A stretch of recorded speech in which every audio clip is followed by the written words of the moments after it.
Sveicināts! Kaut kā nevar attiekt no šīs tēmas par mēlēm. Laikam jau par šo tēmu kristiešiem ir ļoti daudz neskaidrības. Nu tad turpināsim apskatīt šos jautājumus. Tātad šis video ir kristietim, kam ir neizpratne par Bībelē minētām mēlēm. Kā tas ir savienojams ar bībelisko mācību un kāpēc svētā gara izpausmes ar ārēji redzamas zīmi, parasti runāšana valodās, bet nav izslēgts arī kādu citu līdzējošu zīmi, ir vienīgā bībeliskā mācība par svētā gara saņemšanu. Šāds jautājums var rasties gan cilvēkam, kas vēl nav saņēmis dāvanu runāt citās valodās, gan cilvēkam, kas ir saņēmis šo dāvanu. Apskatīsim 7 punktus. Pirmais punkts. Kas ir dzīvā ūdens straumes, kuras min Jēzus, un vai tās būs visiem? Tātad pirmā rakstu vieta, ko apskatīsim, ir Jāņa evaņģēlijas 7. nodaļa. Kas man tic, kā rakstos sacīts, no viņa miesas plūdīs dzīva ūdens straumes. To viņš sacīja par garu, ko vēlāk dabūja tie, kas viņam ticēja, jo vēl nebija gara, tāpēc, ka Jēzus vēl nebija iegājis skaidrībā. Krieviski ir precīzāk, no viņu vēdera it kā izies dzīvā ūdens straumes. Kas no vēdera var iziet? Tā ir runa. Tie ir caur mūsu muti teiktie vārdi. Tās ir mēles runātājam nepazīstama valoda, ko pirms tam viņš nemāk, bet tas plūst no viņa iekšienes, tā kā gars viņam liek izrunāt. Tā nav apzināta valodas ķēmošana, kur pieslēdzas kaut kāda prāta darbība. Tas nevar būt nekas cits, kā Bībelē aprakstītas citas mēles. Valoda kā gars liek izrunāt. Tur nav rakstīts, ka dzīvā ūdens straumes plūdēs tikai atsevišķiem cilvēkiem, bet citiem tas būs kaut kā savādāk. Tas būs visiem, kas tic Jēzum. Tas apsolījums ir visiem. Plūdīs dzīvā ūdens straumes. Jāņa evaņģēlijā 15. nodaļā. Jūs jau esat tīri to vārdu dēļ, ko es uz jums esmu runājis. Un Jāņa evaņģēlijas 4. nodaļa. Jēzus viņai atbildēja, ja tu ko zinātu par Dieva dāvanu un kas tas ir, kas tev saka, dod man dzert, tad tu būtu viņu lūgusi un viņš būtu tev devis dzīvu ūdeni. Jēzus salīdzina Dievu vārdu ar ūdeni, ar kuru tiek nomazgāts cilvēks. Ja cilvēks runā Dievu vārdus, ko gars dod izrunāt, citas mēles, tas ir tas dzīvais ūdens. Tātad dzīvais ūdens, kas nāks ārā no katra ticīgā, ir Dieva vārdi, ko gars dod izrunāt. Svētā gara valoda, ko dabū katrs, kas tic. Otrais punkts. Kas ir cilvēku mēles un eņģeļa mēles? Rakstu vieta 1. korintiešiem, 13. nodaļa. Ja es runātu ar cilvēku un eņģeļu mēlēm un tā tālāk. Tā tad ir cilvēku mēles, tās ir cilvēku dažādu tautību valodas. Un ir eņģeļu mēles, tās ir nesaprotamas valodas, kuras neviens bez īpašas dāvanas valodu tulkošanas nevar saprast. Pirmajā gadījumā cilvēku mēlēm nozīmē, ka pats runātājs nesaprot, bet apkārtējie saprot. Zināmā mērā tā ir pravietošana svešvalodās.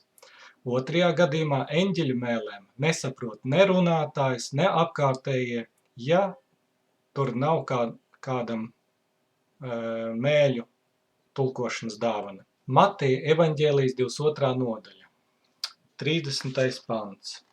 Jo augšām celšanās cēlienā, tad tālāk, un beigās visi ir kā eņģeļi debesīs.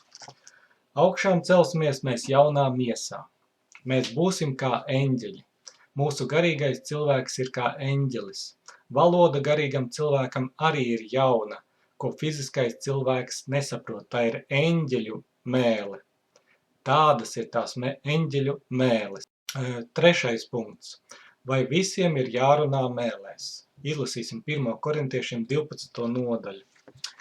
No 28. panta. Un dažus Dievs draudzē ir iecēlis pirmkārt par apustuļiem, otrkārt par praviešiem, treškārt par mācītājiem, tad devis spēkus brīnumus darīt, tad dāvanas dziedināt, sniegt palīdzību, vadīt un runāt dažādās mēlēs. Vai tad visi ir apustuļi, vai visi ir pravieši, vai visi ir mācītāji, vai visi ir brīnumu darītāji, vai visiem ir dāvanas dziedināt, vai visi runā mēlēs, vai visi tās var iztulkot. Daudzi cilvēki domā, ka pamatojoties uz šo rakstu vietu, cilvēkiem, kas saņēmuši svēto garu, nevajag obligāti runāt mēlēs. Par kādu runāšanu mēlēs šajā rakstu vietā iet runa? Šeit iet runa par garīgu dāvanu, kas ir vajadzīga draudzē. Par runāšanu mēlēs, kas domāta kalpošanai draudzē. Mēlis kā dāvana var nebūt visiem tādā nozīmē kā kalpošana draudzē, bet mēlis kā zīme, par kuru minēts evaņģēlija beigās, tā gan var būt visiem. To apstiprina fakts, ka apustuļu darbos visur, kur minēta svētā gara saņemšana, kā zīme ir redzama zīme runāšana mēlēs. Pāvils bija apustulis, bet, kā viņš pats saka, visvairāk runā mēlēs. Viņam bija šī dāvana, neskatoties uz to, ka viņš bija apustulis. Paskatīsimies, kā apustuļu darbos ir aprakstīta svētā gara saņemšana, jeb svētā gara kristība. Piemēram, apustuļu darbos 2. nodaļā. Tātad 2. nodaļā. Un visi tika piepildīti ar svēto garu un sāka runāt citās mēlēs, kā gars tiem deva izrunāt. Tālāk apustuļu darbos 10. nodaļā. Jo viņi tos dzirdēja mēlēs runājam un Dievu teicam, un Pēteris atbildēja. Apustuļu darbi 19. nodaļa. Kad Pāvils uzlika tiem rokas, svētais gars nāca pār tiem, tie runāja mēlēs un pravietoja. Visur, kur apustuļu darbos nāca svētais gars, kur bija aprakstīta svētā gara kristība, visur to pavadīja redzama zīme, mēlis. Vai mācekļi atpazina svētā gara kristību pēc gara augļiem, mīlestības, prieka, miera un tā tālāk? Nē. Viņi to atpazina pēc ārēji redzamas zīmes mēlēm. Vai mācekļi atpazina svētā gara kristību, ka cits uzreiz kļuva par apustuli, cits uzreiz par pravieti, cits par mācītāju, cits par brīnumu darītāju? Nē. To atpazina pēc ārēji redzamas zīmes, mēlēm. Vai tie, kas saņēma svēto garu un pravietoja, vai viņi visu laiku par praviešiem palika, visu laiku pravietoja nemitīgi? Visdrīzāk, ka nē. Visdrīzāk arī viņiem bija mēlis. Kas tad īstenībā ir pravietošana? Pravietošana ir tās pašas mēles, ja tā var izteikties, kuras saprot gan runātājs, gan apkārtējie. 4. punkts. Vai mēles ir minētas vecajā derībā? Vai mēles ir svešvalodas, citu tautu valodas? Jā, par mēlēm ir rakstīts vecajā derībā. Jesejas 28. nodaļā. Tiešām ar ļaužu starpniecību, kam pinas lūpas un kad šļupst ar svešādu mēli, viņš runās uz šo tautu. Tas ir 11. pants. Mēlis ir kaut kas, kas nav saprotams apkārtējiem. Daudz uzskata, ka mēlis ir priekš evaņģelizācijas, un ka mēlis ir priekš apkārtējiem neticīgiem saprotamas valodas. Un viņi pamatojas uz rakstu vietu, kas ir aprakstīta apustuļu darbos 2. nodaļā. Izlasīšu. Un visi tika piepildīti ar svēto garu un sāka runāt citās mēlēs, kā gars tiem deva izrunāt. Bet Jeruzalemē dzīvoja jūdi, dievbijīgi vīri no visādām tautām zem debesis.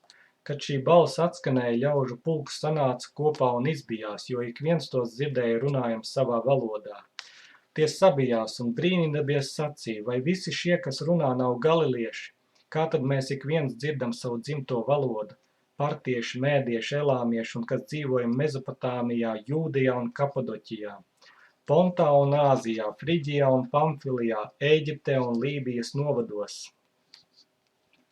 uz Kirēnas pusi un šev uz dzīvi apmetušies romieši, jūdi un prosēliti, krētieši un arābi, mēs dzirdam tos mūsu pašu valodās Dieva lielos darbus paužam.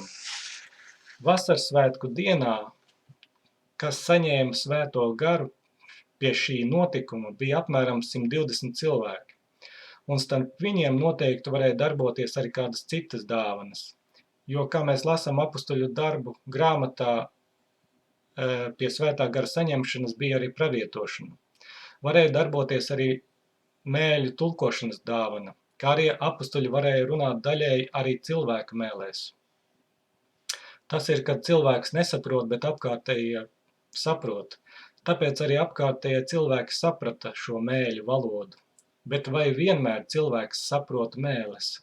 paskatīsimies, izlasīsim 1. korintiešiem vēstulē,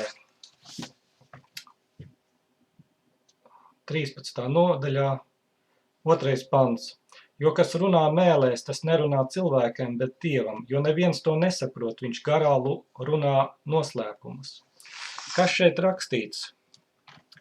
Kas runā mēlēs, to neviens nesaprot. Nesaprot ne runātājs, nesaprot ne apkārtējie. Kā tas var iet kopā ar iepriekšējo rakstu vietu, ko lasījām no Apostoļu darbu grāmatas 2. nodaļas? Atbilde ir tikai tāda. Vasarsvētku dienā starp 120 cilvēkiem darbojās ne tikai mēļu dāvana, bet arī kādas citas garīgās dāvanas, kuras šo mēļu valodu padarīja saprotamu apkārtējiem.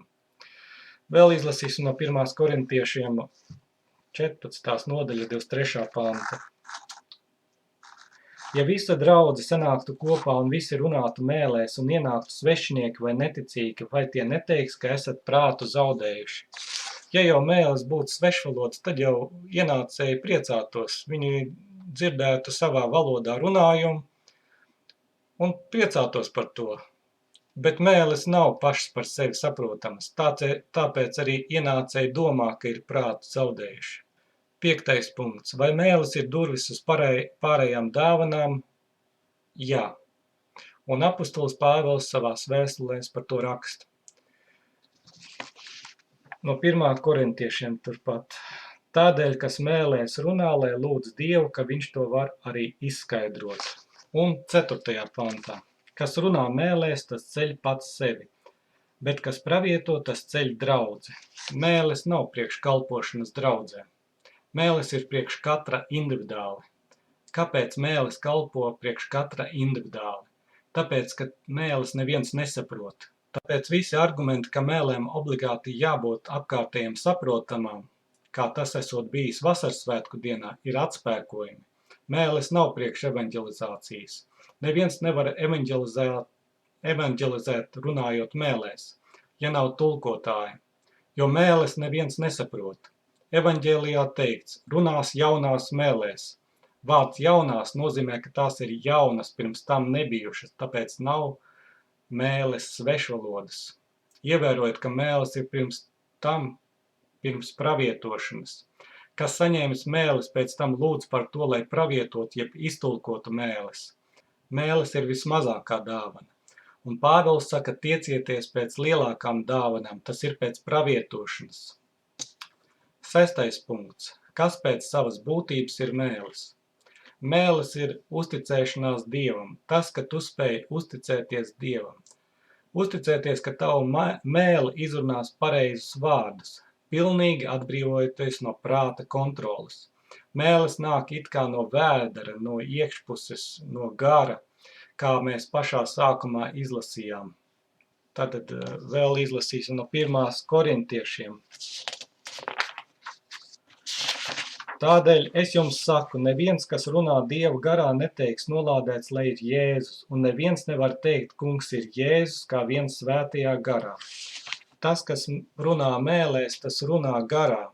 Pāvils iedrošina runāt mēlēs, un nebaidīties, ka izrunās nepareizus vārdus, un ka kaut kas būs nepareizi. Tev ir jāuzticas garam, lai tu varētu sākt runāt mēlēs. Varbūt tu iekšēji jau esi piepildīts, bet tavu mēli ir kā akmens, un tu ar savu prātu, savu mēli kontrolē. Tad tu nevarēsi sākt runāt mēlēs. Tev ir jāuzticas garam, jāuztic savam mēli, fiziskais loceklis garam. Mums varbūt liekas, ka var jau tāpat teikt, Jēzus ir kungs, bet pa īstam pateikt, Jēzus ir kungs, var pateikt tikai tad, kad ir saņemts svētais gars. Izlasīsim Lūkas evaņģēlijas 6. nodaļa. No 46. panta. Ko jūs mani saucat, kungs, kungs, bet nedarāt, ko es saku? Ik viens, kas pie manis nāk un manus vārdus dzird un dara, es jums rādīšu, kam viņš līdzināms. Tas ir līdzināms cilvēkam, kas ēku celdams dziļi raka un pamatu lika uz klints. Kad nu plūdi nāca, tad ūdeņi lauzās uz ēku, bet nespēja to kustināt, jo tā bija celta uz klints. Bet kas dzird un nedara, tas ir līdzināms cilvēkam, kas ēku uztaisīja uz zemes bez pamata, un kad ūdeņi tai lauzās virsū, tad ēka tūdaļ sagruva, un šīs ēkas gāšanās bija liela. Vai tad šeit ir teikts, ka pietiek tikai ar to, ka cilvēks pateica, ka Jēzus ir kungs? To var pateikt arī dzērājs, sēžot pie pudeles, un turpināt darīt nepareizas lietas. Kas ir grēks pēc savas būtības? Tas ir netrāpīt mērķī, tad, kad ar savu ticību netrāpa cilvēks mērķī. Nevar vienlaicīgi trāpīt mērķī, šādi, trāpīt mērķī un šaut garām. Vai nu tu trāpi mērķī, vai nu tu šauj garām. Un arī šajā jautājumā par svēto garu un par mēlēm kristietis nevar atļauties šaut garām šajā jautājumā. Ja mēs saucam uz Jēzu kungs, kungs, tad mums arī jāpaklausa viņam. Ja cilvēks tikai saka kungs, kungs un nepaklaus, tad tas viņam neko nepalīdz. 1. Samuēla grāmatā ir rakstīts. Bet nepaklausība ir kā brošanas grēks, un stūrgalvība ir līdzīga elku kalpošanai un dievekļu turēšanai mājās. Un ko tad Jēzus saka, ko lai dara māceklis, kas tic Jēzum? Jāņa evaņģēlijā par to ir rakstīts 20. nodaļā, 22. pants. Un to sacījis viņš dvesa un sacīja viņam, ņemiet svēto garu. Paklaus Jēzum, ņem svēto garu. 7. punkts. Kāpēc ir tik svarīgi izprast jautājumu par mēlēm? Atbilde ir tāda, ka tāpēc, ka bez tā īstenībā nevar saprast svētā gara darbu šeit uz zemes. Un līdz ar to svēto garu saņemt. Jā, varbūt ir iespējama vēl kāda ārēji redzama zīme, bet ja nav nekāda ārēji redzama zīme, tad svēta vieta tukša nepaliek. Cilvēka sirds iekšiena tad tiek piepildīta ar filozofiju, cilvēciskām mācībām, rituāliem un visādiem attaisnojumiem. Dievs Tēvs ir debesīs. Jēzus ir nomiris, augšām cēlies un ir debesīs, uzcēlies. Jēzus tagad ir debesīs. Uz zemes Dievs ir svētā gara veidā. Ja tu noraidi svēto garu un svētā gara darbu, tad pāri nekas nepaliek. Un kā mēs lasījām no Lūkas evaņģēlija, tad cilvēki gan sauc kungs, kungs uz Jēzu, bet kāds tad ir gala rezultāts? Ticības ēka sagruva. Sagruva un šīs ēkas gāšanās bija ļoti liela. Bez svētā gara cilvēks, kas tic Jēzum, neko nevar darīt. Bez svētā gara cilvēks neko nevar Dievam kalpot. Ievērojiet, apustuļi sāka sludināt evaņģēliju tikai tad, kad viņi bija saņēmuši svēto garu. Ar ārēji redzamu zīmi runāšanu mēlēs. Tieši ar runāšanu mēlēs. Romiešiem 8. nodaļa. Bet jūs neesat miesā, bet garā tik tiešām, ka Dieva gars mīt jūsos, bet ja kādam nav Kristus gara, tas nepieder viņam. Jautājums par svēto garu ir ārkārtīgi svarīgs. To kristietis, kas tic uz Jēzu, nevar atstāt neizprastu. Var visu, ko darīt, cenšoties kalpot Dievam, sludināt, dziedināt, slavēt, upurēt, palīdzēt un tam līdzīgi. Bet tai pašā laikā, ja ir neizpratne šai vienā jautājumā par svēto garu, visu var vienā mirklī zaudēt. Un visas labās lietas, kas darīts, neko nepalīdzēs. Evaņģēlijā Jēzus saka pirms pacelšanās uz debesīm. Un redzi, es esmu pie jums ikdienas līdz pasaules galam, un pēc mirkļa viņš ir pacēlies debesīs. Kā Jēzus ir pie mums līdz pasaules galam? Ja viņš ir debesīs, Jēzus pie mums ir līdz pasaules galam, svētā gara veidā. Tas, kas pieņem svēto garu, pieņem Jēzu. Kas pieņem Jēzu, tas pieņem Dievu Tēvu, kas Jēzu ir sūtījis, lai Dievs tevi svētī. Debes Tēvs svētī katru klausītāju un dod skaidrību par šo jautājumu par mēlēm. Dod sapratni, kā to saprast saistībā ar Bībelē rakstīto un tādā veidā uzticēties Tev, Dievs. Palīdzi atlikt malā visu filozofiju un cilvēcisko gudrību un uzticēties Tev, kā bērns uzticas savam tēvam. Visur, lai notiek Tavs prāts, bet nevis mūsu. Jēzus Kristus vārdā. Amen.